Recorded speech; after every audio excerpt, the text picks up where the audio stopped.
Brandy, you have your hand up there. Yeah, I just wanted to state that me and Christine's been working on MailChimp, and we got our all of our contacts uploaded into MailChimp, and we've been working on getting the flyer made to send out to all the retail stores, introducing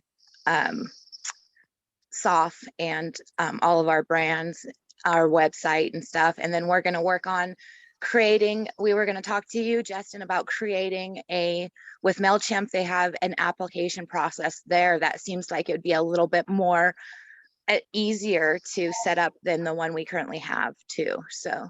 Oh, okay.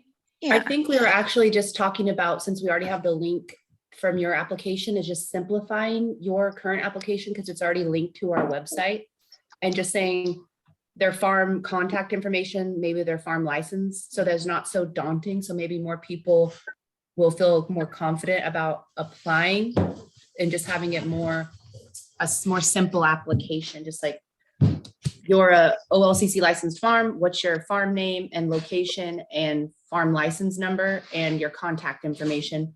And that might bring more, like simplifying it might be less daunting. Simplifying the application. Yeah. Yeah, I think that would probably be a good idea. Okay. Can I say a quick thing about MailChimp? Yes, Sarah, go for it.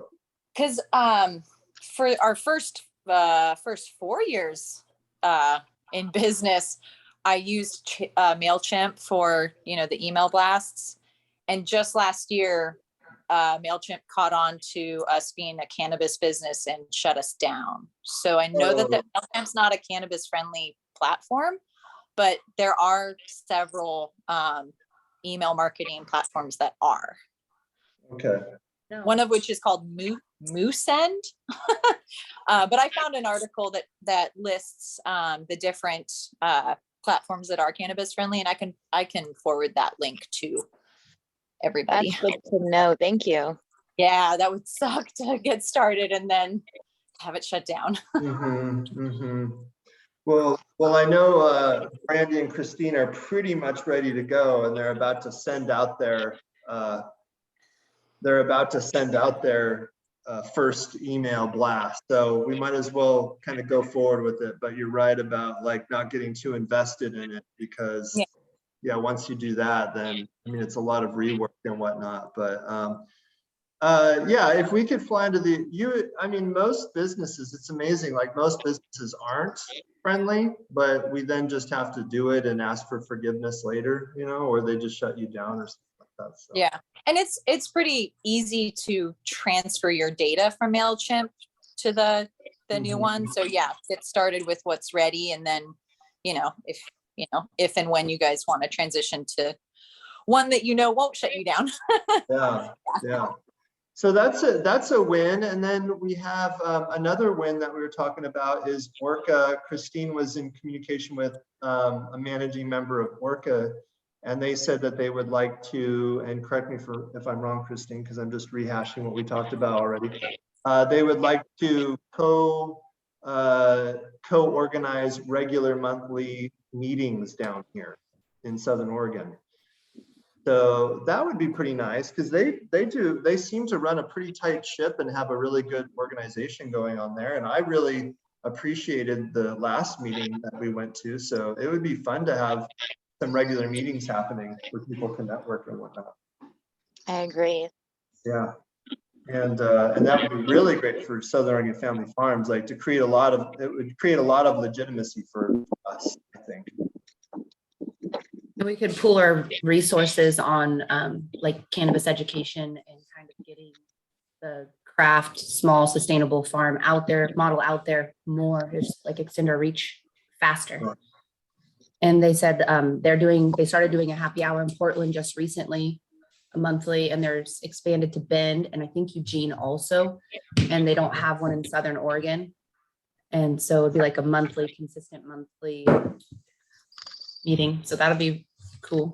Would it be a co-branded thing? Would we be able to brought to you by something like that? I need to talk to I'll need to talk to them more in depth, but from what I see for their current marketing, like the happy hour in Portland is sponsored by one farm or Oh, one okay. dispensary. And so it's co-hosted. And then when Greenlight Law Group and them do one, it's always advertised and co-hosted. So Oh, okay.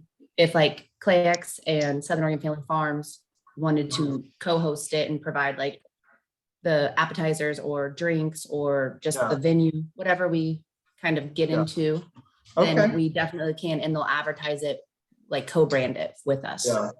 And Well, I feel like we would definitely be open to that. And that's something that, because we've done like the mixers and stuff and like pretty familiar how like the industry trade events go, we could definitely be a part of and co-sponsor and whatnot for sure. So that would be good. I think that would be really good for us to be able to do.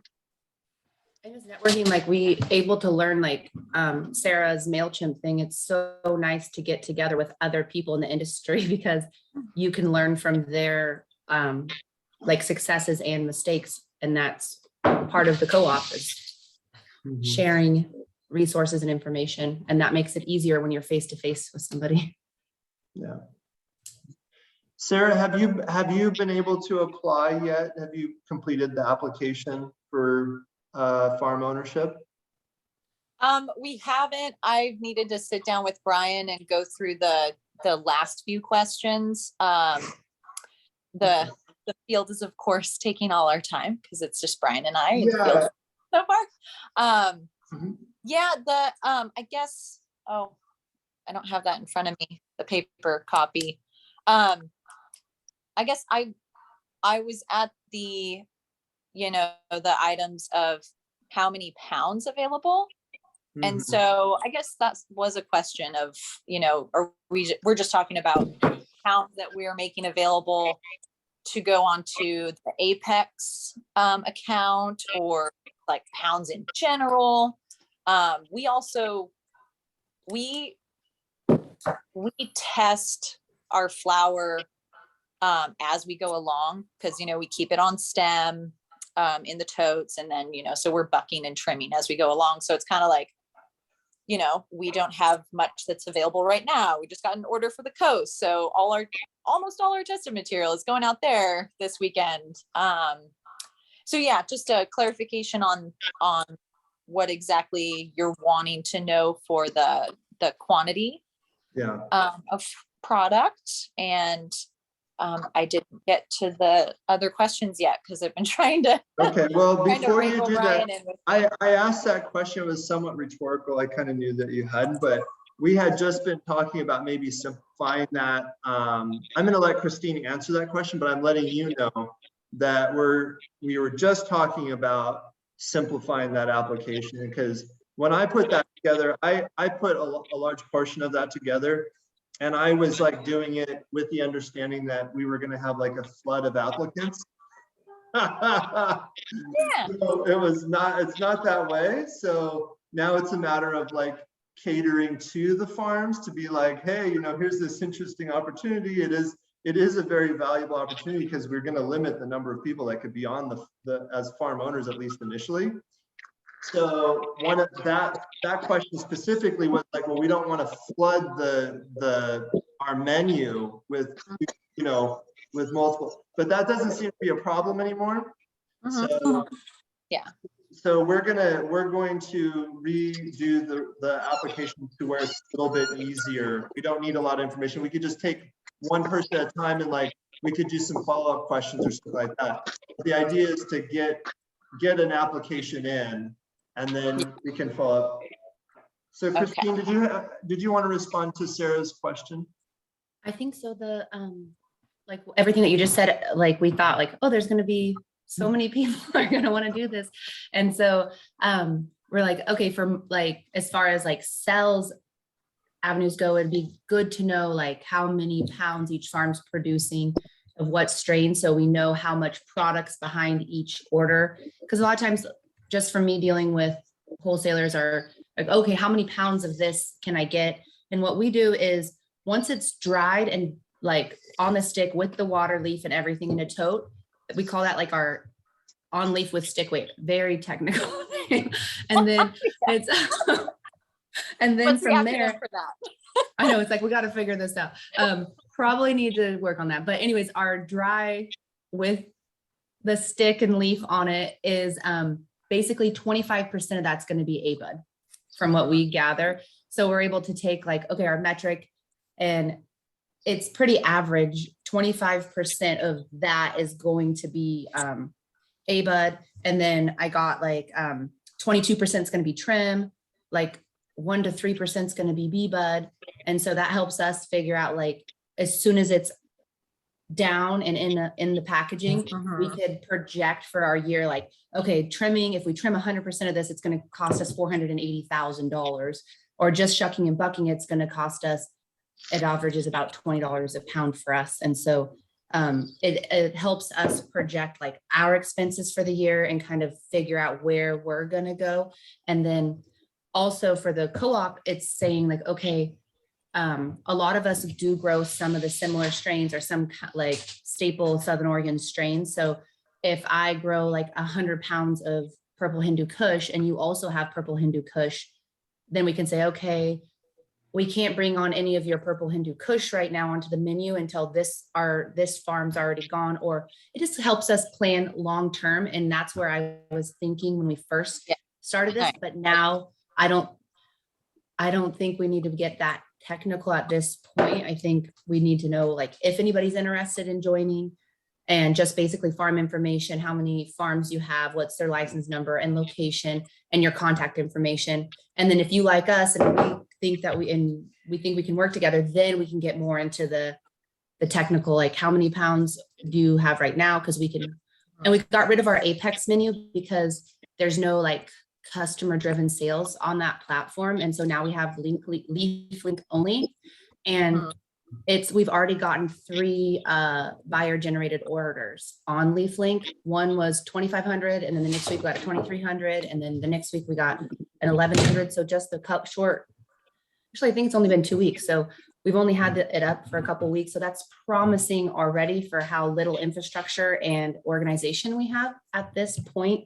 So LeafLink is looking like it's going to be our best option. And Apex, the redundancy isn't worth like the double data entry. And then something great about the LeafLink is I'm just putting each farm as their own like inventory item. So we don't have, it separates it by like, okay, Circle D Farms has 6 flower items, and then BZS. So we have the flower on the menu right now. But for an extra $100 a month, if the farm was interested, they can have their own branded page for $100 a month instead of the $300 that you would have to do if you got your own LeafLink account. So the co-op model is in place is right now they have a limit of 25, but they said they'll 25 brands underneath us. But if we get to that point where we have more than 25 farms, they'll work with us and we can add more. But just by joining the co-op, you can get flour on the general menu right now. And then for an extra $100, you could have your own branded page. And what that does is the retailers, the dispensaries, right now they'd have to search for your flour by the flour name. But if you had your own branded page, they can search for your farm name. So that's kind of cool. But right now we're just all on a like really tight budget. So we're just sharing the $300 a month, and we're all just putting our flour on one menu. And it's underneath my license right now, my cannabis license at this point. But once we do get into a wholesale, we can switch that license with the wholesale license and it'll be cleaner. But right now, still, if we make a sale, each dispensary has to write, like there's 4 farms right now. They have to pay for, they get one invoice with all of the flour on it, but then they have to write separate checks or cash per farm. And that's how we've been doing that right now. So that might have been too long of an explanation, but that's what we're doing. No, that's great. Cause it all stemmed from like, what information do you need about the weight? But it's helpful to know, like, what you're wanting the information for in terms of the menu and not doubling up on the same cultivars. And then, I did have questions about the sales platform, which is now legal, but I knew that would happen, is like being part of the meeting. I will remember my questions as we go along. So yeah, That's that was all perfect. helpful. This is all just kind of shooting from the hip kind of situation. We're just learning as we go. So we're going to make like a lot of discoveries as we go along and what's working and what's not working. But like Randy had mentioned, we're about to send out an email list to every dispensary and dispensary contact that we have, just kind of with a short introduction on who we are with our current LeafLink menu. And we're doing, each farm is like represented and branded in the emails too, because that's part of it, so that it'll have your Instagram or your social media contacts. So if a buyer is interested in just contacting you directly, they can. And if you're interested in fulfilling that directly, you can. Like, we're not into owning, like exclusively owning any distribution networks, but if you wanted to co-op with distribution also, you could. Like, it's important that I think that us farmers know exactly where our weed went, how much it went for, and who bought it, and have that intimate relationship, because that's been my experience. Is you just lose every time you get involved with somebody else that's helping you sell your weed. If you're not working with them anymore, you lose 100% of your contacts, which is super frustrating. Can I ask you a quick question, Christine? Sarah, I believe. Was that Sarah, the one that was just speaking? Yes. Sarah and I. Okay. Hi guys. Quick question. It may be part of your question, Sarah, that I think I might have heard that maybe I'm wrong, but I'm curious of this as well. Is there any desire for projections of harvest? Because a lot of times for us, we more kind of plan out how much of our flower we're going to trim, and we can kind of. Ooh, you were kind of breaking up. Yeah, you just muted, Jackson. You just muted. It looks like you just muted yourself. Oh, weird. That's okay. You're back on now. Oh, okay. Just how much interest is there in projections of yields? Like, let's say it's not even dry or on the stick. Does the co-op want to know about that? One quick question. Second quick question. Are we only doing sun-grown flower, no light depth, no indoor, or is there greenhouse or indoor allowed if it's small batch craft cannabis? On the first question on the wet yields, Devin and I do the same thing. We call it, like, instead of timber cruising, we call it weed cruising, but we are able to go through and by like the size of our plants and the hedges, we can get really accurate projections on what we're going to have before we even harvest too. But we've also been growing a lot of the same strains in the same exact spot for years, so it's easy for us to do that. But I think that is, I think we are going to get to a point where it's like, okay, I can, as a co-op, as Oregon can only handle like 300 pounds of this cultivar. So we're going to say as a group, and everybody's going to have a vote, is kind of like, we can't bring in more than 300 pounds of Jaeger. We can't bring in more than 300 pounds of each strain as dried cured flower. I'm saying 300 pounds. I just made that up just now, so it's not a real number. Well, yeah, but because that kind of brings up a more complex kind of question of, okay, well, if we're going to calculate wet weights, and then furthermore, moving forward, would we want to be, planning our plantings as a co-op? Hey, absolutely, you're growing those. We don't want to double plant, sharing genetics. I've got kind of a pretty massive library. I'm sure many other awesome local people do too, and it might be something that could be interesting and fun. I love crop planning. We're doing that. What row am I going to get here? And I've never really incorporated other groups with it, but anyways, yeah, awesome that's on the table, at least as a planning. We're actually actively doing, like, we're actively practicing that right now. Like, Devin and I have been doing that since we started growing together, like on the same property since 2019. We kind of plan out our gardens together. And then Aaron Getty, he's not here, he's traveling today, but his MD Remedies is, we just gave him like thousands and thousands of clones for free to plant his garden.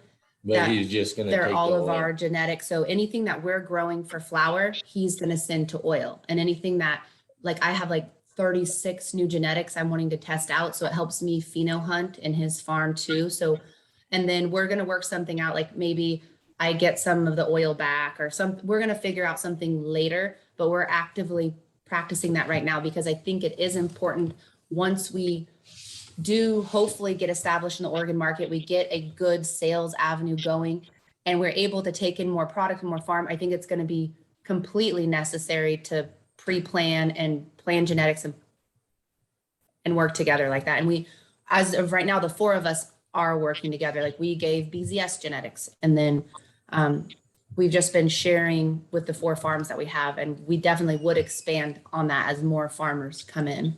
And then the second question was what? I forget now. Sorry, I didn't write it down. It was Is about, it only straight sun-grown, Oh.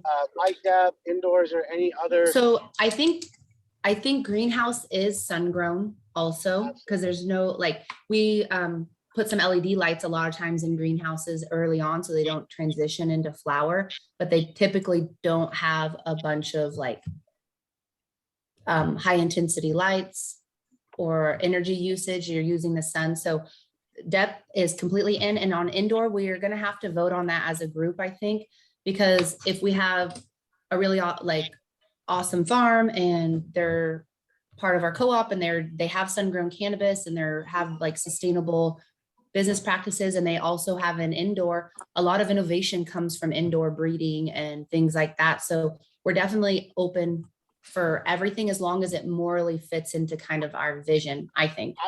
I asked that question because, we have a 30 light indoor, we're putting 6 more up, and, we produce, shoot for 15 pounds of per strain per round. It's really small batch. So it could be something if somebody kind of took care of the indoor or interesting genetics, because also, the indoor pounds are worth more. So if while you're out there marketing them, you have some indoor pounds on the platform, hey, maybe it generates more income for the cooperative as a whole, and kind of helps get in the door, when you're out there knocking on doors and saying, hey, here's our menu. And interestingly, Agree. probably with the quality of your flower and some of the people's flower, if you have that indoor on the menu for $1,200 and then they look at your $500 pound, they might say, well, shit, I'd rather take the $500 pound than pay $1,200 for that indoor, or not. And then the co-op still gets the revenue from the indoor sale. I agree. I think having a more diverse menu is going to, like, as we get more established and we get our sales avenues in place, is going to help us get in more doors. Like right now, I don't have any value added products. I have just A bud and B bud trim. That's it. I don't have any like other products. And I think having a bigger menu where we talked about this before, is like a lot of shops are buying off of convenience and you just being there. And so if you have a big menu and you have multiple items, they might not get flour every time, but maybe they'll get some of your oil product, or they might get some pre-rolls. So I think expanding our menu, we've talked about as a co-op, trying to get in with get branded, like co-op branded oil products with our farm's flour, which we do, would be Southern Oregon Family Farms branded, but then it would have the farm, of course, co-branded on it, and trying to do something like that eventually. Right now, this year is like just straight survival mode for everybody, just trying to make it through this season. And but eventually I would love to, as a co-op, be able to facilitate like our own oil products, our own pre-roll lines, our own everything, so that could really make the whole co-op model work by saving on packaging, saving on employee costs. We could put all of our product in one location. We can have one pre-roll team that is highly trained and does it constantly. And we could go through and make our own pre-roll lines and package it right there, instead of having to outsource individually. Because like the typical, and I think, I wish the bishops were on here too, the typical co-op model is like usually one commodity like milk or cranberries or grain or something like that. And we're a unique co-op because we're independently like producing different things, and we're trying, so it's more like a resource sharing is going to be our biggest asset, is just sharing costs of all the costs of everything. And the more farms that come on, the less the whole overall cost is going to be. It's kind of a beautiful thing. So can I respond to Jackson's question though about, so on the application, we have some pre-qualifications, and one of those is limited light. Kind of the whole co-op mission and pitch is that we are very much focused on sustainability. We do say that like limited light assisted growing. So I think more directly, and I don't know if Christine, you addressed it, but indoor is kind of like off the table at this time, like in terms of what goes on the menu, because we're kind of an exclusively like outdoor light depth for sure, but and greenhouse, but limited light assistant, greenhouse grow, but it's an outdoor co-op. It's for selling outdoor.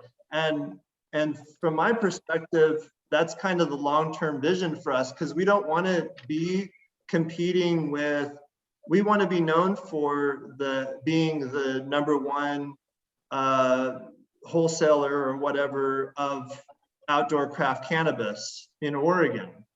And then when interstate commerce happens, and we're one of the first entries into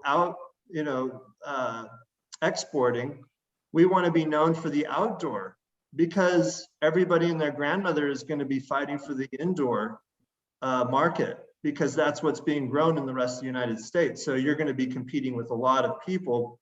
And I know that there's other states that probably can produce really good outdoor as well, but Southern Oregon and Northern California are known for outdoor, and we're in the epicenter of it. And so as far as a competitive advantage goes, being known for outdoor sustainable growing practices and high quality craft cannabis is going to be kind of our statement to the customers. That's my answer to that.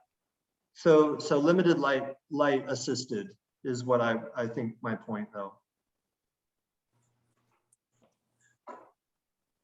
yeah, and I think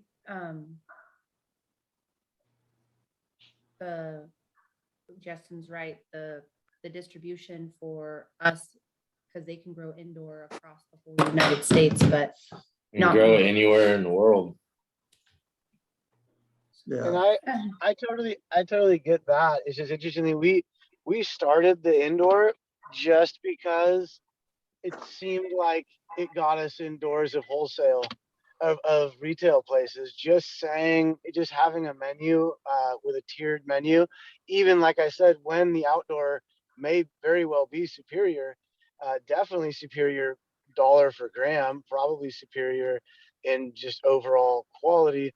But there was just a variable of us being able to get in that we noticed having on the shelf. So that was the main. Oh yeah, right now indoor is paying the bills. You know, it's what we have to do as Oregon, where we can't sell across state lines. You have to, I mean, a lot of people have reverted. I know a lot of farmers that went from outdoor to indoor because they're like, I could sell it for more. And there's even outdoor growers saying that it's indoor, you know? So it's, but or there's a lot of times right now, shops are buying our outdoor and putting it on their indoor shelves because there's no, but the indoor, I do like indoor, having that on your menu when there's not very much in the market definitely is attractive. I wonder how, we'll have to definitely think about it as we go, and things actually, once there's like more sales and stuff going on, right? Which we're working on right now, trying to boost our sales and get more product to market. Everybody's just so busy trying to get their fields planted and survive. So it's hard sometimes to focus on that. Yeah.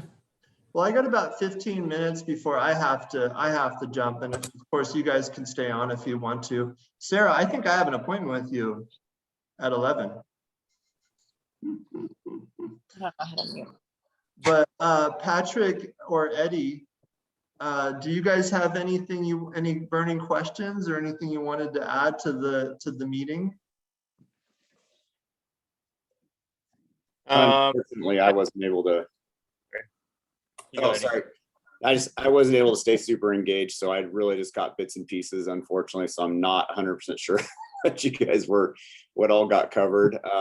I did hear some kind of, it sounded like we were talking about, like inclusion, indoor and like how to determine things like that. I probably would have some opinions and comments, but I'll catch up with it. Well, really, Eddie, what would be really good is to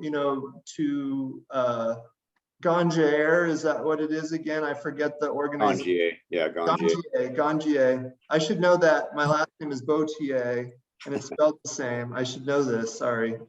But if you wouldn't mind, like I'm not like saying lead a committee or anything like that, but continuing to update us and inform us on the standard practices or the evolution of standardization of being able to rate product. Mm-hmm. That would be really cool to get in early on that and to have like a really tight way of like rating product, and kind of like the wine industry does, like being able to provide like that's a really description.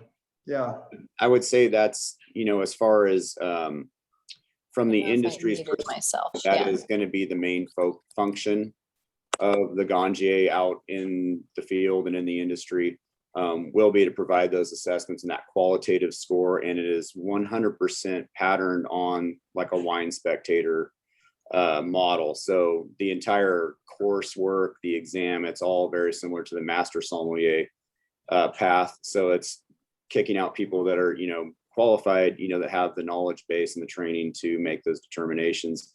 And that's something we're actually in the process right now of shifting in the store here to start marketing some and merchandising based on our score. We call it a SAP score. It stands for a systematic assessment protocol. But we're putting stuff up in our, we're starting a little craft corner that we're going to start using that instead of THC percentages to how we present the flower. And, this is 29%, this is a 91. And, anything over 90, you're going to want to try, anything over 88 is pretty solid really.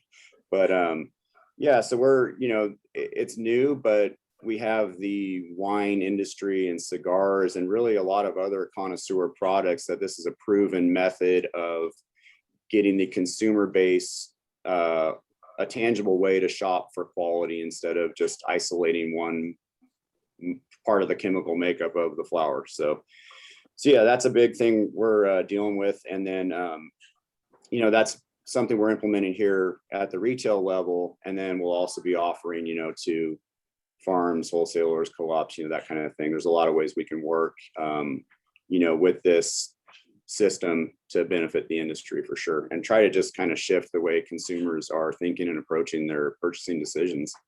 Yeah. Hey, Eddie, would you be interested in like sharing that as it evolves, like sharing that with us? Because I could really see, like, one of the things I see in my mind's eye is that I love when you just said craft corner.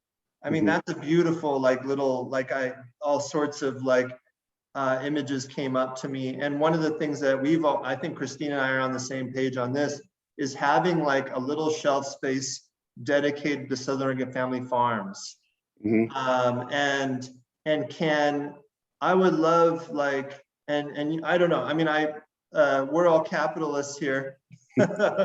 And when you come up with great IP, you want to get rewarded for it, but it would be beautiful for Southern Oregon Family Farms to be able to like sponsor a craft corner. And we could, the product that is being put on the shelves for that craft corner could be coming from and sponsored by essentially Southern Oregon Family Farms. Because we've already talked about, like, hey, we need like a cooler or something like, how like Monster Energy drink is in every store and it has its own cooler. and it has like a billion different of these like energy drinks, or Coca-Cola has their cooler and they have it. But that's the way distributors or companies act and relate to their retailers, is they actually purchase space. They'll say like, hey, we'll give you a discount, or we'll pay you, we'll give you a kickback if you give us this shelf space. Like we want it to be, if we're a sugary cereal brand, we want it to be the height of a 5-year-old, a 2 to 5-year-old. We want it to be there because we want that kid to be like, mommy, I want this, because it's like right at their eyesight. So just having some sort of like real plan for display and product presentation would be beautiful to have. Yeah. And I'm wondering, Eddie, as you develop this craft corner idea, would that be something you'd be willing to share with us so that we can then pitch it to other dispensaries?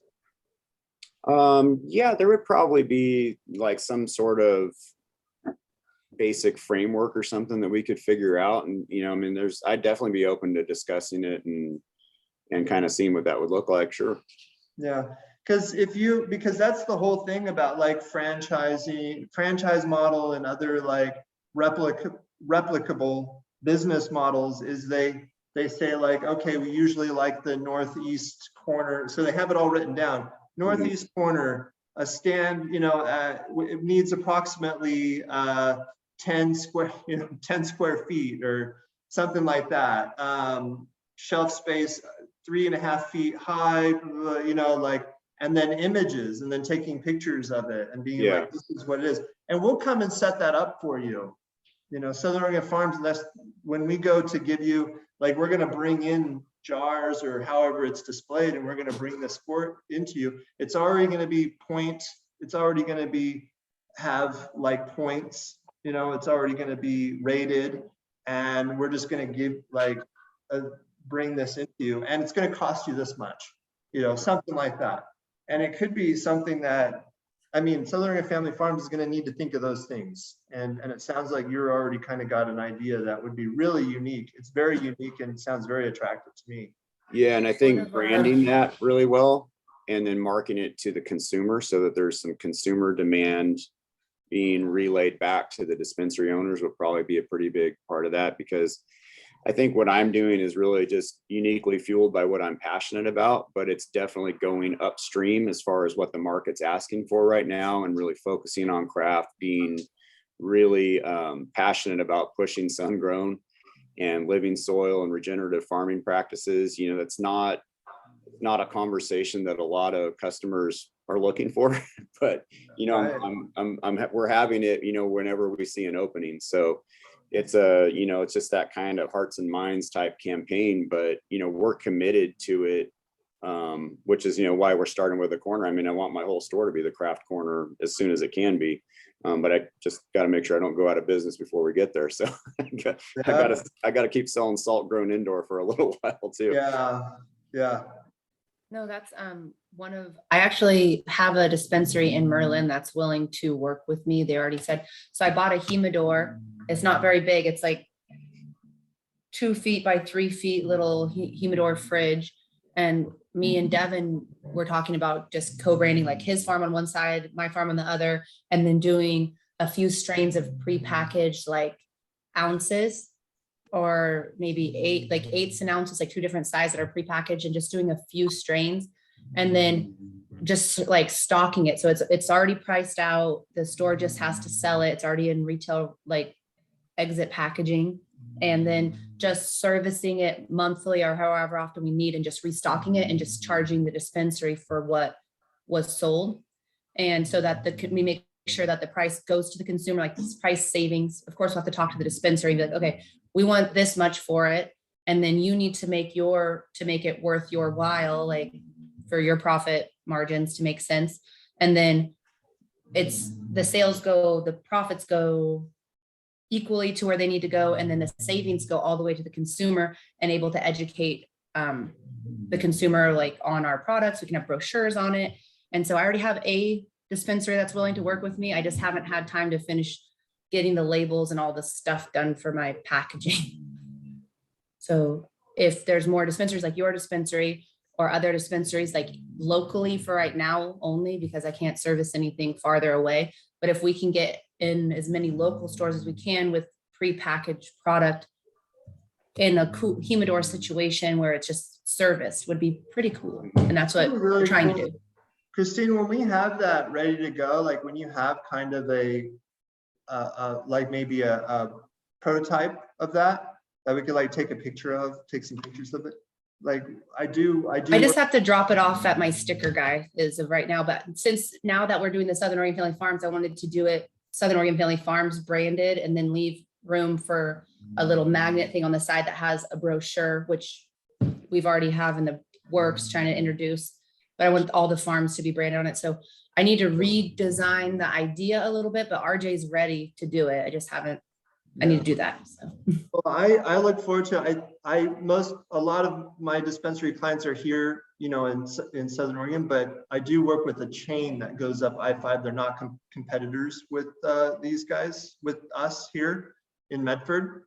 And I bet I could talk them into doing something like that, you know, to just maintaining that shelf space. I mean, that's all it is to it, is like, where can we, like, you know, we could maximize what we're selling on, and we can make it attractive.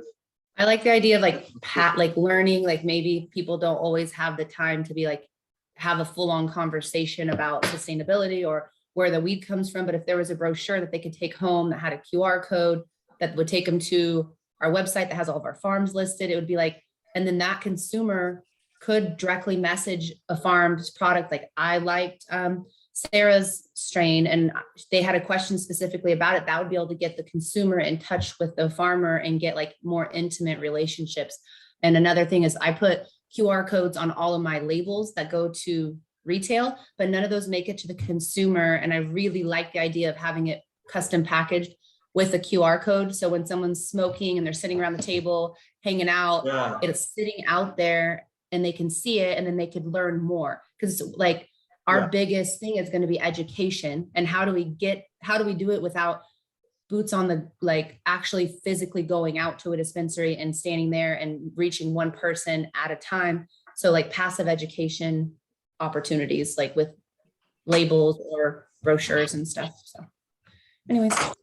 Hey, Patrick, did you want to talk about something? Did you have some questions? No, I was just gonna weigh in on the whole indoor, the huge carbon footprint of indoor. Yeah. And how I liked how, you know, it was the outdoor sun grown. I hate when I go, like, I've gone to Ontario a couple of times in the last couple of months and tried to sell my flower. I've been just selling them shatter and pre-rolls and cartridges, but they're like, oh, we can get indoor bee buds for $500 a pound right now. And it looks like shit, but it's indoor. So people are like, oh, it's indoor against like your best quality flower you have, you know, and they're not gonna bite. They're like, oh, indoor, you know? Yeah. Well, and that's one of the big issues that we were talking about early on in the development of the co-op, is that people are being misinformed in terms of like quality. You know, everybody thinks that indoor is the gold standard, and that's just not true. But it's because people were growing because it was illegal. You know, when it was illegal, everybody had to go indoor, and now it really needs to be treated more like organic, you know, organic produce. That's what it is, and it's so much better when it's organic, right? The Emerald Triangle isn't famous because of indoor growing. Yeah, exactly. We did, from like Justin said, in Oregon, indoor growing was a product of prohibition, because like my family grew outdoors, like in the mountains, and then we went indoor to kind of hide from the helicopters. And then, but something I think I've talked about this before, is like I didn't quite realize, because I grew up in Southern Oregon on a like weed farm. I just knew the quality. I knew about, like, it's in my bones to know that outdoor sun-grown cannabis is superior. But we have a bunch of people that are not from Oregon or Northern California who the only outdoor that they've had access to is disgusting and moldy and larfy and low quality and no flavor. And so it's not like Oregon outdoor flower is equal or superior than indoor flower, but anywhere else's outdoor flower is not. And that needs to be, that's something that we need to acknowledge, and kind of, it's like a shock. You're like, oh yeah, outdoor weed everywhere else is disgusting. And Yeah. realize and educate on that. So, because it's bad. Like Oklahoma, gross. Mississippi, gross. Like anywhere that you're gonna go by, it's really full of, first of all, like probably like a bunch of like herbicides or pesticides, I mean, and like mold, like just chemicals, because of everything they have to put on it so it doesn't go bad. It's not good. Yeah, well, So- that's a good point. I mean, that's a really good point, that if people are like basing their outdoor experience on marijuana that's being grown in places that shouldn't be grown, then that makes a lot of sense. Yeah.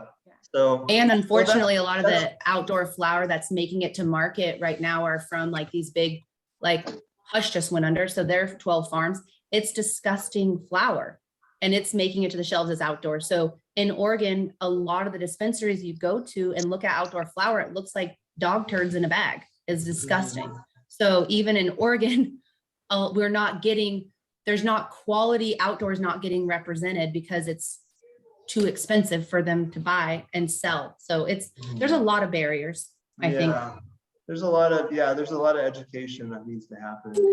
So cute. Wait. One. Hi. Oh, is there somebody? Sorry. These Oh, are no. Tara, go I for it. didn't see that baby. Hi. Hey guys. Oh, hey, Sorry. Brian. Hey, what's up, y'all? Right? I just wanted to say, you know, like the